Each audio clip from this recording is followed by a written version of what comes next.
Asia cup 2025 final match కి రానే వచ్చాం. భారత్ వర్సెస్ పాకిస్తాన్ గా ఈ ఫైనల్ మ్యాచ్ ఉండబోతోంది. రసవత్తరమైనటువంటి ఒక పోరు మీరు చూడబోతున్నారు.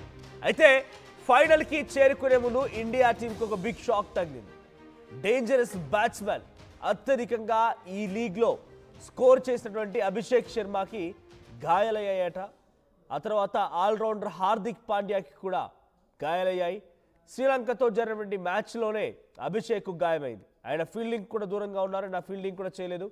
కండరాలు పట్టేయడంతో ఒకే ఓవర్ వేశాడు హార్దిక్ పాండ్యా. హార్దిక్ పాండ్యా కూడా ఎక్కువగా ఓవర్లు వేయలేదు, ఆయన కండరాలు పడడంతో ఒకే ఒక ఓవర్ వేశాడు.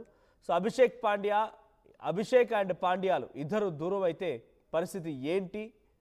అభిషేక్ శర్మ అండ్ హార్దిక్ పాండ్యాలు ఇద్దరిని పక్కన పెట్టాల్సి వస్తే, అంటే డ్యూ టు సమ్ వాళ్ళ హెల్త్ కండిషన్ నేపథ్యంలో పక్కన పెట్టాల్సి వస్తే భారత్కి డెఫినెట్గా ప్రమాదం అని చెప్పాలి. ఇప్పటివరకు ఇండియా 6 మ్యాచ్లు ఆడింది ఈ లీగ్లో. గ్రూప్ స్టేజ్లో 3 మ్యాచ్లు అండ్ సూపర్ 4లో కూడా 3 మ్యాచ్లు ఆడింది. గ్రూప్ స్టేజ్లో 3 మ్యాచ్ల్లో యూఏఈతో ఆడినప్పుడు గెలిచింది, పాకిస్తాన్తో ఆడి గెలిచింది అండ్ ఓమన్తో. ఇప్పటివరకు 6 మ్యాచ్లు ఆడితే 6 మ్యాచ్లు కూడా గెలుస్తూనే వచ్చింది టీమిండియా. అగెయిన్స్ట్ యూఏఈకి 9 వికెట్ల ఉండగానే అభిషేక్ శర్మ 30 స్కోర్ చేశారు. 1/9 వికెట్స్, 9 వికెట్లు ఉండగానే అభిషేక్ శర్మ 30 స్కోర్ చేశారు. దాంట్లో అత్యధికంగా 4 వికెట్ తీశారు కుల్దీప్ యాదవ్. ఇక అగెయిన్స్ట్ పాకిస్తాన్ 7 వికెట్లు ఉండగానే దాంట్లో సూర్యకుమార్ యాదవ్ మంచి పర్ఫార్మెన్స్ ఇచ్చారు, 47 రన్స్. కుల్దీప్ యాదవ్ 3 వికెట్లు తీశారు. ఇక వర్సెస్ గ్రూప్ స్టేజ్లో ఓమన్తో ఆడినటువంటి గేమ్లో 21 రన్స్తో గెలిచారు. అభిషేక్ శర్మ దాంట్లో హాఫ్ సెంచరీ పైబడి 61 రన్స్ స్కోర్ చేశారు. హర్షదీప్ సింగ్ 3 వికెట్లు తీశారు. ఇక సూపర్ 4 విషయానికి వస్తే సూపర్ 4లో అగెయిన్స్ట్ పాకిస్తాన్ 6 వికెట్ల తేడాతో ఇండియా గెలిచింది. దాంట్లో అభిషేక్ శర్మ 74 వికెట్లు తీశారు. శివం దుబే 2 వికెట్లు కొల్లగొట్టారు. ఇక బంగ్లాదేశ్తో 41 రన్స్, దాంట్లో అభిషేక్ శర్మ ఇండివిజువల్ స్కోరే 75, కుల్దీప్ యాదవ్ 3 వికెట్లు తీశారు.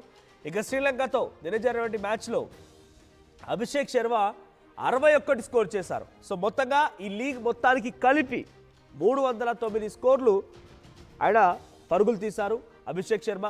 సో 309 రన్స్ హైయెస్ట్ ఆయన్నే. మొత్తం ఓవరాల్ టీంలో చూసినా, ఓవరాల్ అన్ని టీమ్స్తో కలగలిపి చూసినా 309 ఆయనే హైయెస్ట్ స్కోర్. సో ఇప్పుడు అభిషేక్ శర్మ నిన్న మ్యాచ్లో కొంత గాయాలైనట్టు తెలుస్తుంది. సో అందుకే ఫీల్డ్ నుంచి దూరంగా కూడా ఉన్నాడు. సో మరి ఇప్పుడు అభిషేక్ శర్మ లాంటి ఒక మంచి ఆటగాడిని ఫైనల్స్లో పాకిస్తాన్తో తలపడే విషయంలో హెల్త్ కండిషన్ బాగా లేదని చెప్పి కనుక పక్కకు పెట్టాల్సి వస్తే డెఫినెట్గా భారత్కి ఇది ఒక గడ్డు పరిస్థితి అని చెప్పాలి, గడ్డు కాలం అని చెప్పాలి. మరి అభిషేక్ శర్మపై అటువంటి డిసిషన్ తీసుకుంటారనేది మనం అప్పుడు ముందస్తుగానే చెప్పుకోవాల్సిన పని లేదు. బట్ నిజంగా ఆ డెసిషన్ కనుక వస్తే డెఫినెట్గా it should be a great loss to India.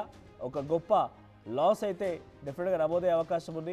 ఇక హార్దిక్ పాండ్యా విషయంలో కూడా జరిగిందని, హార్దిక్ పాండ్యా అంత బెటర్ పర్ఫార్మెన్స్ వికెట్ల విషయంలో లేకపోయినప్పటికీ హీజ్ అన్ ఆల్రౌండర్ కాబట్టి హార్దిక్ పాండ్యాకి కూడా నిన్న కండరాలు పట్టుకోవడంతో ఒకే ఒక ఓవర్ వేసి ఆగిపోయాడు ఆయన, తర్వాత కంటిన్యూ చేయలేకపోయాడు కూడా.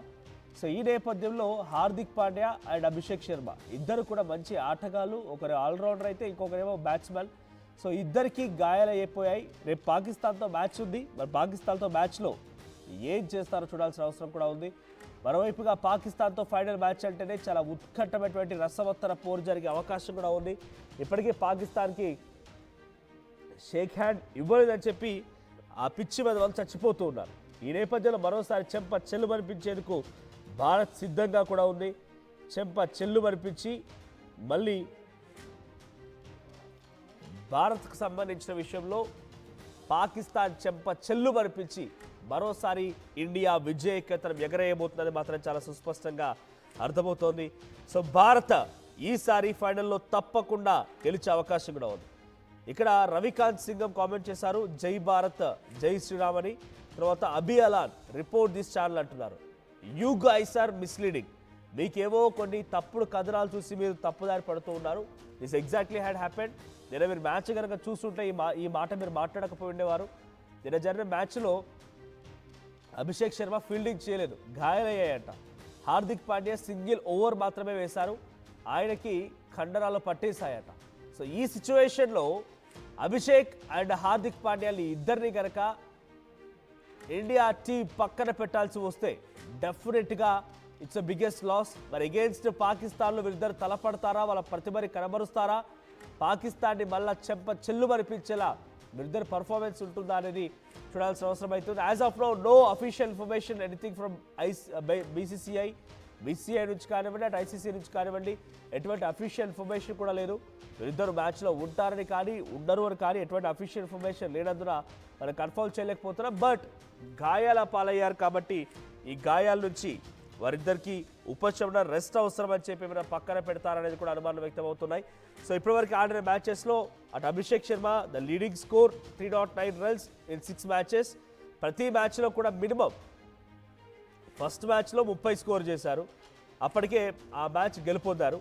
తర్వాత against Pakistan half century, against Oman అబో half century, against Pakistan in super over almost near to century, and బంగ్లాదేశ్కి అగేన్స్ట్గా 75 రన్స్ అండ్ శ్రీలంకకి అగేన్స్ట్గా నిన్న 61 రన్స్. సో ఎప్పుడు చూసినా కూడా మినిమం అద్భుతమైనటువంటి పర్ఫార్మెన్స్ అభిషేక్ శర్మ ఇచ్చారు. కాబట్టి మరి ఇప్పుడు ఈసారి ఆయనకి గాయాల పాలైనటువంటి సిచ్యువేషన్లో ఏం జరుగుతుందో చూడాల్సిన అవసరం అవుతుంది. అభిషేక్ లేకుండా పాకిస్తాన్పై భారత్ గెలుస్తుందా అనేటువంటి ఆ పోల్ కండక్ట్ చేస్తాం. మీరు అభిప్రాయం తెలియజేయండి. 100% దాదాపుగా ఆయన లేకుండా మ్యాచ్ గెలవదారంటే ఇప్పుడు జరిగినటువంటి ఈ ప్రతి మ్యాచ్లో కూడా he's the top lead scorer. కాబట్టి ఆయన ఉంటేనే డెఫినెట్గా మనం కొంత బెటర్ పర్ఫార్మెన్స్ని ఇవ్వగలుగుతామని చెప్పి ఆలోచనలో ఉంది. కాబట్టి ఆ డిసిషన్కి వచ్చారు. నా కొలీగ్ సచిన్ జాయిన్ అవుతారు. సచిన్, సో అభిషేక్ అండ్ హార్దిక్ పాండ్యా ఇద్దరికి కూడా శ్రీలంకతో మ్యాచ్లో కొంత గాయాలయ్యాయి. పాకిస్తాన్తో నెక్స్ట్ మ్యాచ్ ఉంది. గాయాల కారణంగా గాయాలే బూచిగా చూపించి ఇద్దరికి కూడా పక్కన పెట్టే అవకాశం ఏదైనా కనబడుతుందా? Is there any chance? లేదు, అంటే మాక్సిమం ఇటువంటి సిచ్యువేషన్స్ ఉన్నాయి కాబట్టి ఇద్దరిని పక్కన పెట్టే అవకాశానికి అయితే మాత్రం ప్రస్తుతానికి అంతగా లేదని చెప్పుకోవాలి. ఇటు ఇన్ఫాక్ట్ క్రికెట్ టీమ్ కి సంబంధించిన కీ పర్సన్ మాట్లాడుతూ, అంటే రిప్రజెంటేటివ్స్ మాట్లాడుతూ, బోత్ ఇద్దరు కూడా వాళ్ళకి క్రాంప్స్ ఉన్నాయి, స్ట్రగల్స్. ఇన్ఫాక్ట్ నిన్న స్కై కూడా చెప్పుకొచ్చాడు, సూర్యకుమార్ యాదవ్ చెప్పుకొచ్చాడు, మ్యాచ్ లో భాగంగా కొంత క్రాంప్స్ అయితే మాత్రం ఇటు ప్లేయర్స్ ఎదుర్కోవడం జరిగింది. అయితే వీటి నుంచి మేము బయటపడతాం అండ్ త్వరగా బయట నుంచి బయటపడి మేము మళ్ళీ గేమ్ లోకి వెళ్తామన్నట్టుగా మాట్లాడిన సందర్భం. సో ప్రస్తుతానికైతే మాత్రం ఇద్దరికి సంబంధించి ఆ ట్రీట్మెంట్ కావచ్చు, లేకపోతే ఫిజియో కావచ్చు, వీటికి సంబంధించి జరుగుతోంది. కాబట్టి రేపు ఈవినింగ్ వరకు కూడా కాల్ తీసుకునే అవకాశం ఉందని చెప్పుకోవాలి. అయితే యాజ్ ఆఫ్ నో ఉన్న దాని ప్రకారం, ఎందుకంటే లాస్ట్ మ్యాచ్ లో కూడా ఐ థింక్ తిలక్ వర్మ విషయంలో అనుకుంటా సబ్జెక్ట్ కరెక్షన్ ఇటువంటి ఇష్యూనే రైజ్ అయినప్పుడు తను ఉన్న సందర్భం. సో దాంతో పాటు అండ్ అభిషేక్ శర్మ చాలా కీ ప్లేయర్. ఒక విధంగా చెప్పాలంటే ఇండియా ఈ రోజు ఇక్కడ వరకు వచ్చింది ఏషియా కప్ లో అంటే కనుక నిర్మోహమాటంగా అభిషేక్ శర్మకు సంబంధించిన కీ రోల్ అని చెప్పుకోవాలి. అభిషేక్ శర్మ గిల్ ఇచ్చిన ఓపెనింగ్ అసాధారణమైనదని చెప్పుకోవాలి. బట్ ఎందుకు ఈ మాటలకు బలం చేకూరుతోందంటే, నిన్న సూపర్ ఓవర్ జరిగిన క్రమంలో సూపర్ ఓవర్ కి గిల్ అలాగే అభిషేక్ శర్మ వస్తారనుకుంటే స్కై అలాగే గిల్ దిగిన సందర్భం. సో ఎవరు ఊహించలేదు. సో అక్కడే అనుమానం కలిగింది, ఓకే ఇక రాకపోవచ్చేమో అని చెప్పి బలం చేకూరిన సందర్భం. అట్ ద సేమ్ టైం నిన్న సూపర్ ఓవర్ కి సంబంధించి మాట్లాడుకున్న సందర్భంలో హార్దిక్ పాండ్యా బౌలింగ్ కి రాలేదు. సంథింగ్ ఫిషీ అనుకున్న సందర్భం. సో ఇద్దరు ప్లేయర్లకు సంబంధించి ఆ క్రామ్స్ కావచ్చు, లేకపోతే కాస్త గాయాలు వెంటాడుతున్నాయి అనేది మాత్రం పూర్తిగా కొట్టిపారేయలేని అంశం అని కింద చెప్పుకోవాలి. బట్ ఒకవేళ అభిషేక్ శర్మ లాస్ట్ మూమెంట్ వరకు కనుక కోలుకోకపోతే ఇది బహుశా ఒక బిగ్ సెట్ బ్యాక్ అనేది చెప్పుకోవాలి.